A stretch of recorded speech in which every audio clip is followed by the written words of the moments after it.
October is Domestic Violence Awareness Month, and today on Midday, we want to help shine a light on resources available to anyone going through or anyone who knows someone who is going through violent situations at home.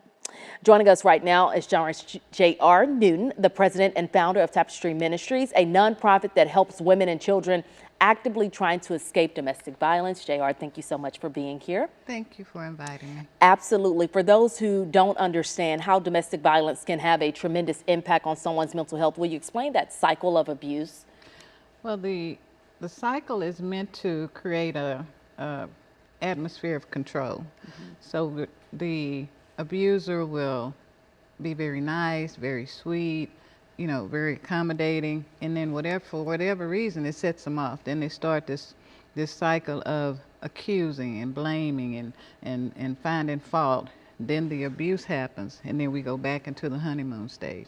I'm sorry, I'll never do that again. Here comes the flowers, the candy, and it just, it continues to go on. Unless you recognize the cycle, you'll stay in it, One of the things that's not talked about often is men can also be victims of domestic abuse. Yes. Talk about that.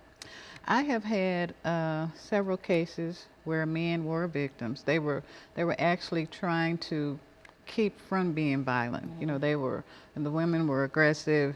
They were trying to mend that situation. And it goes both ways. It does go both ways. Speaking of men, talk about your new initiative that is Men Against Domestic Violence.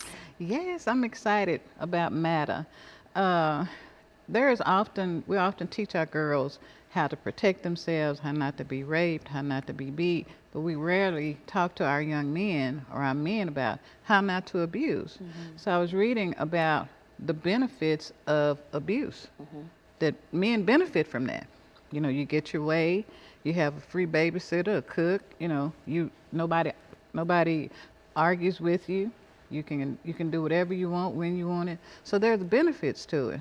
So we have to kind of reverse that culture of men taking that stance of I'm going to be this aggressive abuser to get my way, and then learn how to relationships are supposed to be for love.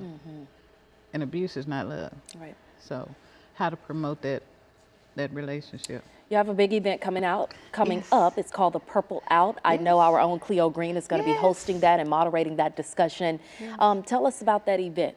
Well, it's just to raise awareness. It's a time for us to get together. We'll have some of the women that have survived abuse. They'll be there to share their stories. And just, for people to really understand how we can combat this problem in our community. It's rampant. 1 in 3 women have been impacted. That's a lot of women. That's a lot of women. And real quickly, we didn't get into it a lot, but your organization, tell me about the resources your organization provides. Okay, Tapestry, we have a couple of tracks. We do something for youth, but we also have this track for domestic violence where if women are actively running from a situation, you finally decided, I got to get out of here. But a lot of times the shelters are full. So the shelters or other agencies can call us, and we will take them, put them in a safe place, and then work with the shelters to get them into further housing. So we're kind of that stopgap to keep them from going back into the fire. Okay, we'll clip this interview and have it online. JR, thank you so much for joining us today. Thank you. Absolutely, and for your resources. You guys are doing great work. Thank you. If you've been a victim or know someone who needs some help, there are people ready to talk over the phone and online. Take a look at your screen here, 1-800-799-7233, or you can go to thehotline.org. All that information there is available on your screen. So take a screenshot of that or do what you have to do to make sure you have that information available.